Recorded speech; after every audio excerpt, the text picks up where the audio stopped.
Welcome, y'all. Welcome to episode 298 of the Confidence in the Klutch podcast on the Confidence in the Klutch network. I'm Donald Nelson, y'all.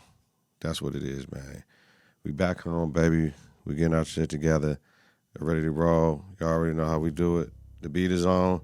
We better this day. It was some software shit. We good. Life accused as a teacher. Coach. Part 62. Listen.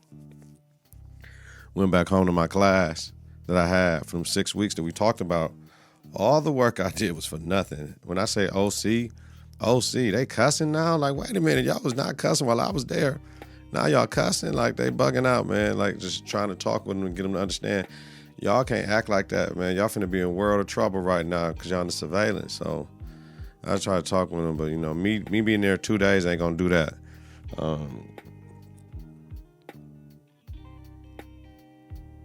What I'm saying is education is what it is.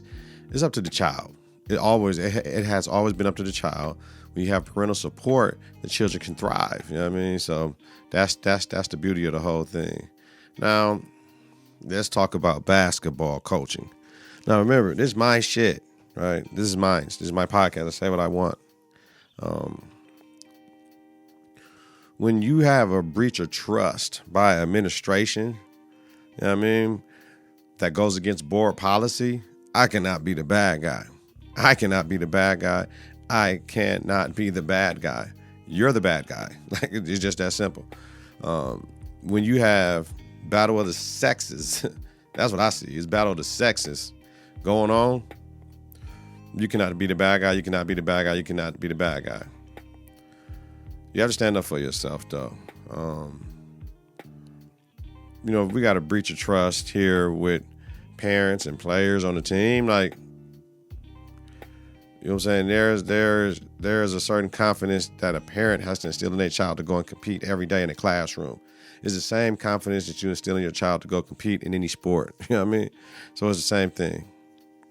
You have people that coach them. You have people that teach them with their gifts, with the confidence you give them every day that make them excel, that can try to help them excel, I should say.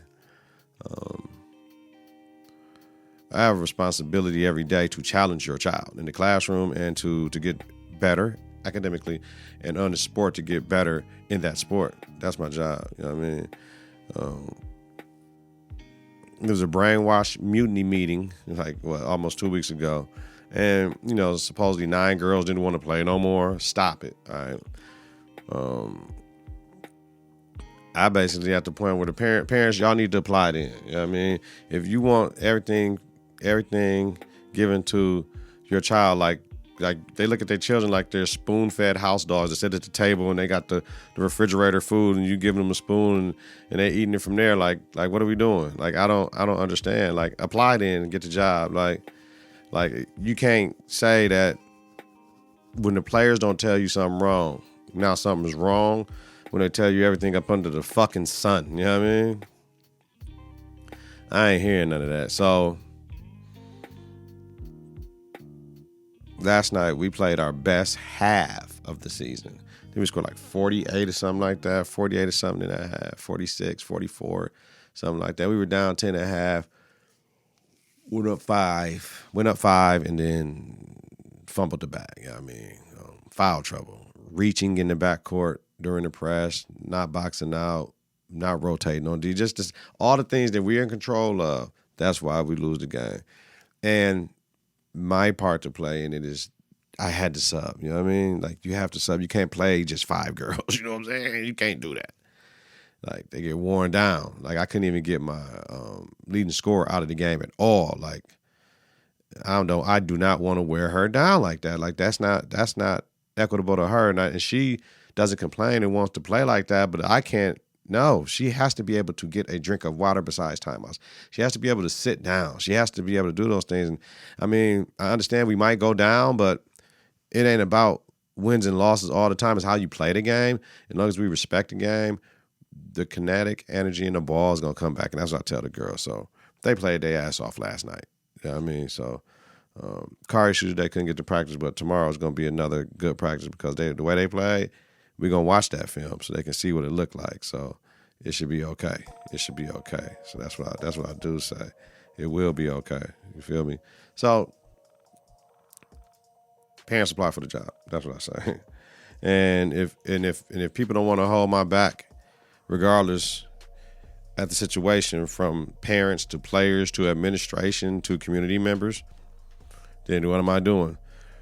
My biggest thing with the whole situation is y'all can't have me in a meeting because some he say, she say, and the players ain't saying nothing. But when immediately, right, from Monday to Thursday, I'm in a meeting. But when the white people out of my alma mater, out of Whitnall, making monkey sounds at the game and call one of the girls a nigger, and I address the situation, right?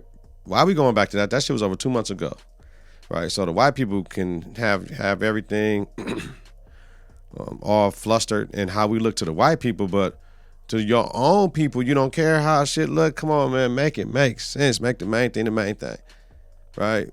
Like, I'm not capitulating to other people. I'm taking care of my house first. Make sure my house is straight. And when you say what you wish would have happened, people get offended. It's not calling you out or what, pulling the rug from under your feet. You know what I'm saying? Calling you out on the carpet, whatever the hell they people be saying. It's the truth. You can have your own opinion, but not your own facts. You know what I'm saying? Your opinion can be what was supposed to be said. I said what I said because I said the truth. I speak the truth. Confidence in the clutch, baby. All right. Shit. Hit me on social. Y'all want to know more. All right. Stephen A. opinion. All right. This whole Rihanna fiasco. He said something about Rihanna. Oh my God. Black queen. You know what I'm saying, man, we do it to ourselves, man. I did not appreciate Sherry's reaction. Stephen A. was promoting his book last week, for those of you that didn't know. She said, are you excited about Rihanna doing the Super Bowl? And he like, I'm a Beyonce man type shit. You know what I'm saying? It's going to be cool, but you know what I'm saying? I would prefer Beyonce over Rihanna. No shade, no nothing. She's talented though, just all that shit. Like, this is why, this is the problem with black people. We don't have to move in a monolith. We don't have to have groupthink. It's terrible for black people. That's why we be in a lot of issues. If you ask someone what they think, you're asking their opinion. If you ask me, you're asking their opinion. If you ask someone what they think, you're asking their opinion. If you ask someone what they think, you're asking their opinion. In my Dr. Umar Johnson. Now, everyone has the right to their own opinion, but not their own fact. That's what I said about people that have an issue with me speaking the truth. Stephen A. spoke his truth. Now, was he asked who he liked better? No. They asked him, what do you think about Rihanna? Or are you getting excited about Rihanna performing at the Super Bowl? And he said, I'm a Beyonce fan. Not really. Shit. So my thing is this. Would it have been hate if they said, are you a fan of Nickelback or Carrie Underwood or what's the little girl name? Y'all know what I'm talking about. Taylor Swift? If you said, no, I ain't rocking with Taylor Swift, I'm a Rihanna fan. Would the Taylor Swift mob come at him and throw shade at him? You go, Queen. Like, come on, y'all. Stephen A. shouldn't be shamed for this. He likes what he likes. You like what you like, and I like what I like. Rihanna is not Beyonce. Beyonce is not Rihanna. It's not pitting two black women against each other. It wasn't unnecessary hate. When you ask somebody their opinion, you need to be ready for what they're going to come back at you with. That's what that was. It's called a motherfucking preference. So if his preference is Rihanna over Beyonce, nobody can sit here and tell this brother, you was wrong. He had to give an apology just because people were sweating him, and he just did it, and he just had to explain himself. I don't think he had to explain himself, man. He didn't say nothing mean or hateful. He just said who he liked. But Rihanna's great. Like, what the fuck? Listen, man. Everyone wants to emasculate the black man for his words, action, and truth right now. Look at me. Everyone wants to emasculate the black man for his words, actions, and truth. Everyone wants to emasculate the black man for his words, actions, and truth, y'all. Make it make sense, man. And then, black man, we be doing stupid shit, though. Some of us do stupid shit, right? So, this whole Young Thug reportedly handed a Percocet by a friend in court shit, like, the fact that he was able to walk up to him, like, you gonna shake your man hand hand in hand, first of all. Street dealing shit. No one ever gonna check to see if you handed him something. Because I'm sure you shook his hand and he put his hand down here. First of all, you walk up to him and shook his hand, that you like in contempt of court type shit. You can't do that. You can't walk up to those hand of cuz YSL. Like, no, that shit was silly as fuck, man. I just don't understand that. Dog, we trying to get you out of trouble. Like, fam, y'all pull this shit, like. Now, you go, Queen.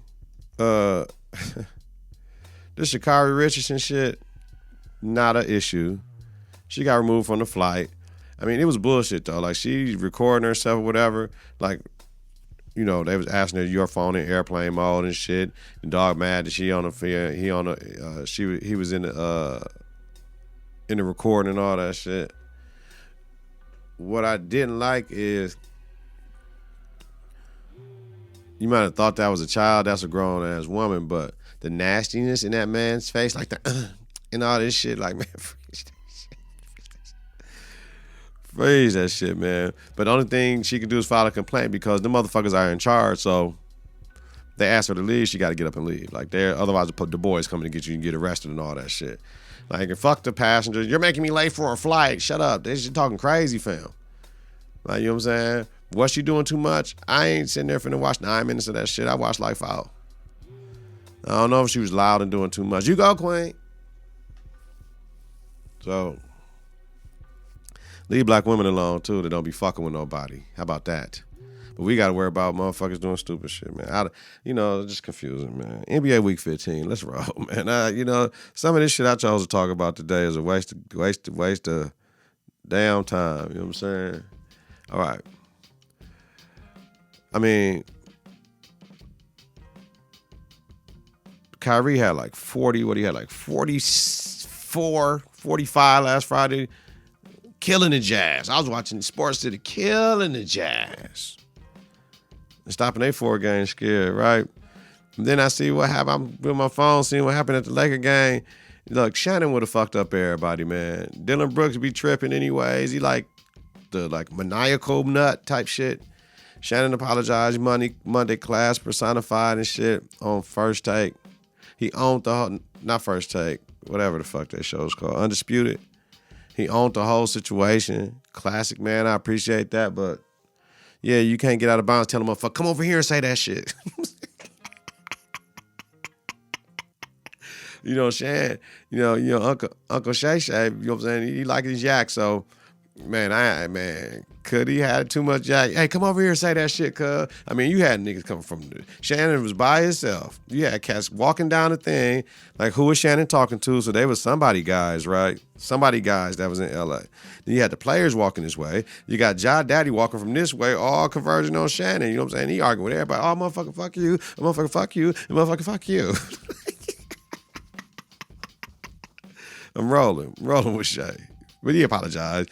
He talked to everybody, man. You know what I'm saying? Like, it just got in heat in the moment. He riding with Brian, and Brian rolled with him, too. You know what I mean? Roll with him. I'm fucking with Brian for that. Hey, keep on this Lakers shit. Did y'all see Sunday when the Lakers played the Blazers, man? And Pat Bev was like, oh, shit, my motherfucking watch ain't working. This motherfucker ain't working. Oh, shit, take this motherfucker, put it in my pocket.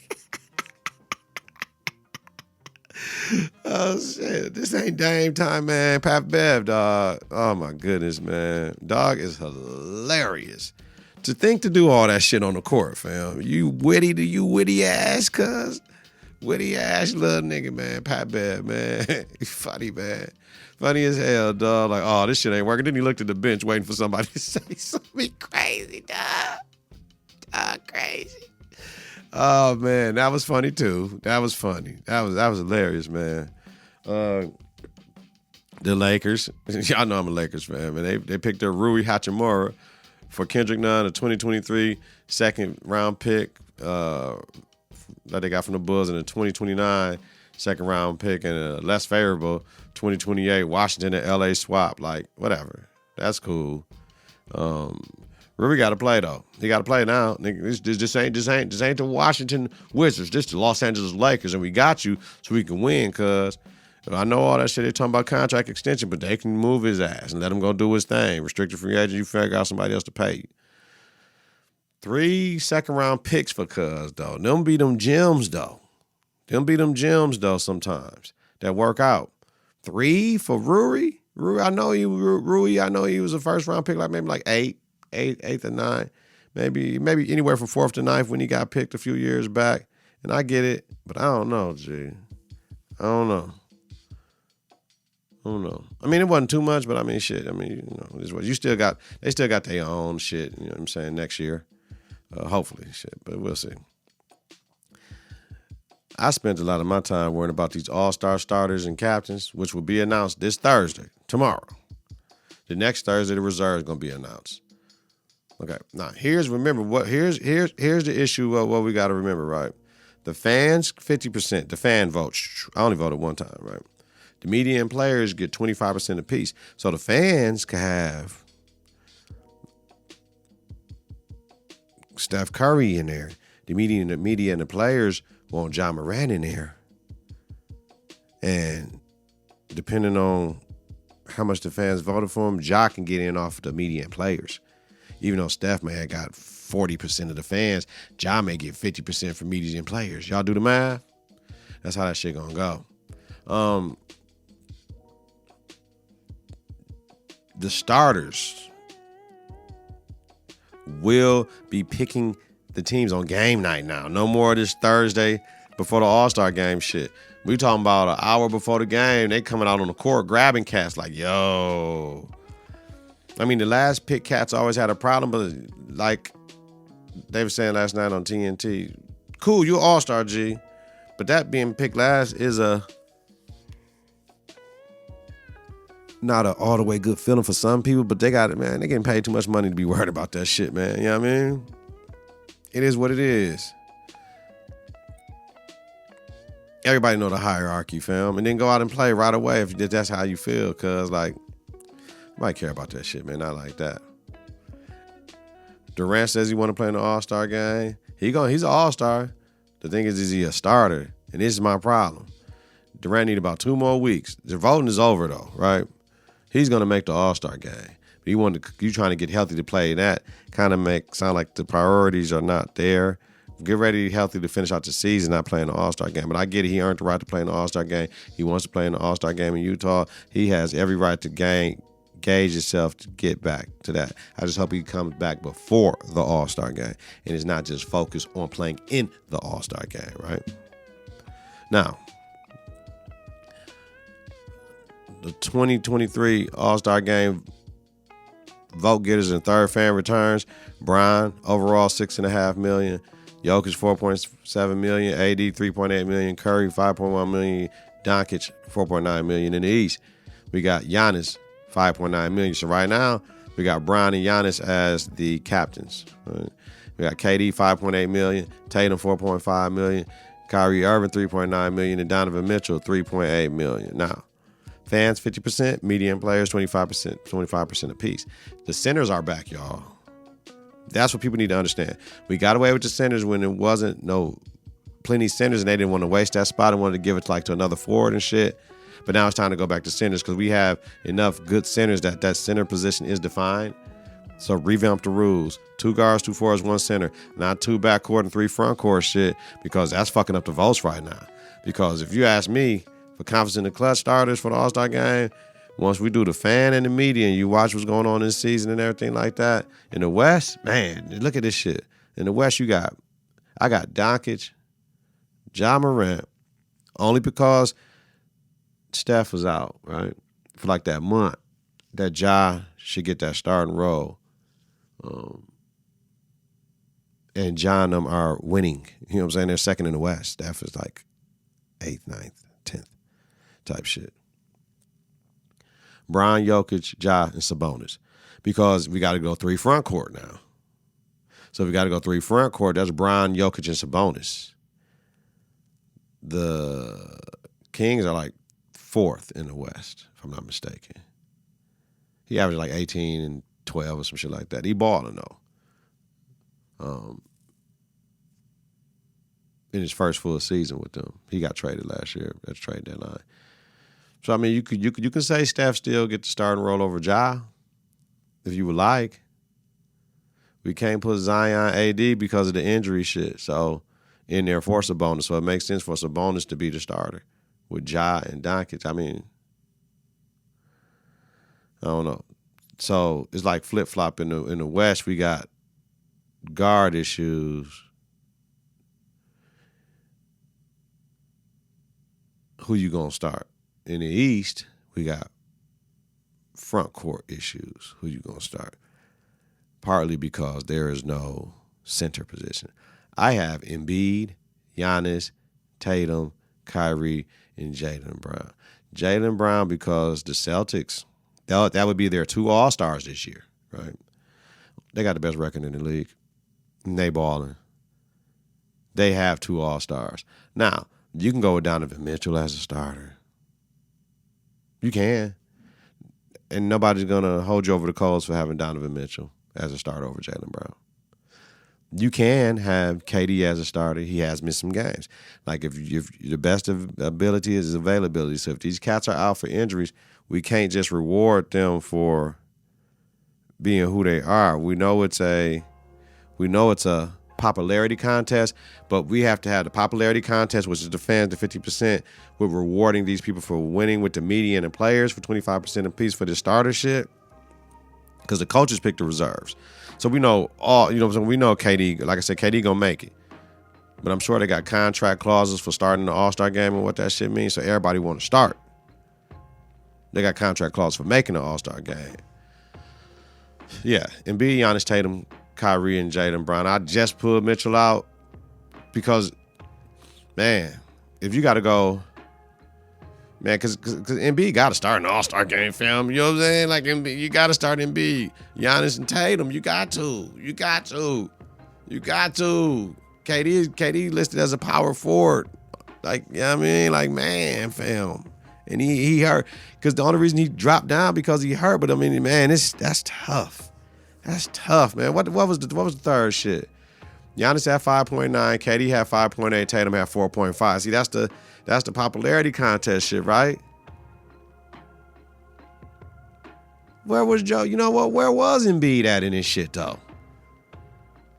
What was Embiid numbers looking like? Huh.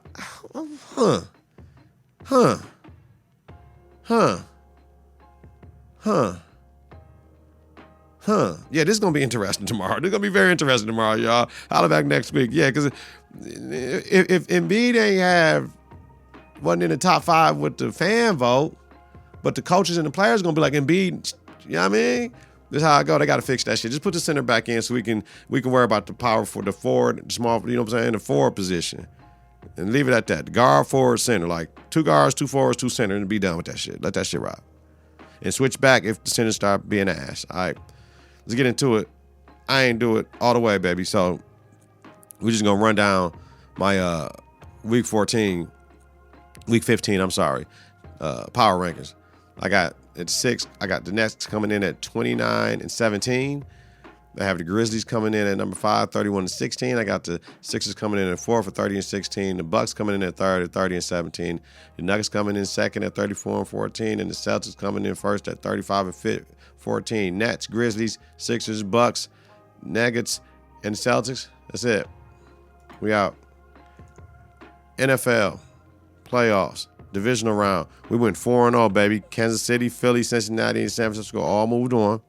We're 8-2 for the whole playoffs. Y'all know we going at this shit. The conference championships. We got the 49ers versus the Eagles. Leadership is key. I love Jalen Hurts, his demeanor, everything he does about him. I got Philly. It's in Philly. I'm taking the Eagles over the 49ers. Bengals versus Chiefs. Mahomes' injury is key.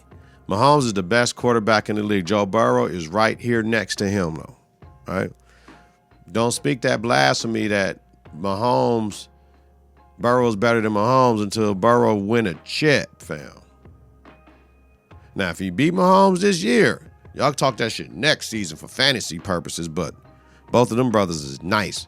If you had to pick between Mahomes and Joe Burrow, that's a personal decision. That's not mean you hating on the other cat, you know? But if Mahomes wasn't injured, payback would have been a must, and I might have rolled with the Chiefs.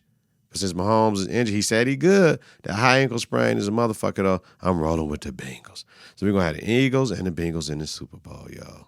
So that's where I'm at, man.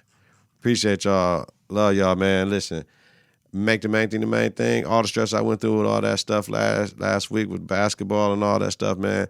Man, the decision is made, man. We good. You know what I'm saying? My OG got me right, told me how to think about things. And he told me, the best thing he told me was, you're going to make the best decision because you're going to make the best decision for you. It's confidence together. It's clutch together. You already know.